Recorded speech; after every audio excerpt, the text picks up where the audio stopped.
बऱ्याच दिवसाची कमेंट होती की मशरूमची भाजी बनवून दाखवा, तर आज बनवत आहे काळ्या मसाल्यातील झणझणीत अशी चवदार मशरूमची भाजी। तर मशरूमच्या भाजीला आधी आपण मसाला तयार करून घेत आहे। तर टोमॅटो, कांदा आणि खोबरं आणि 2 हिरव्या मिरच्या ह्या गॅसवर भाजून घ्यायच्या आणि मिक्सरला वाटून घ्यायचं। मशरूम छान स्वच्छ धुवून घ्यायचे। मशरूमला माती असते, ते पाण्याने धुवून घेतली की ती निघून जाते। छान 1-2 पाण्याने धुवून घ्यायचं आणि बारीक चिरून घ्यायचे। मशरूम उभे चिरायचे, आडवे चिरायचे नाही।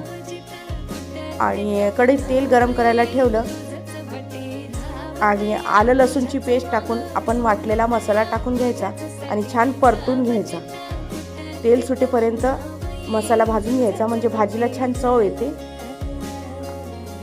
आणि लाल तिखट पावडर, हळद, मीठ आणि किचन किंग मसाला टाकून भाजून घेतला मसाला।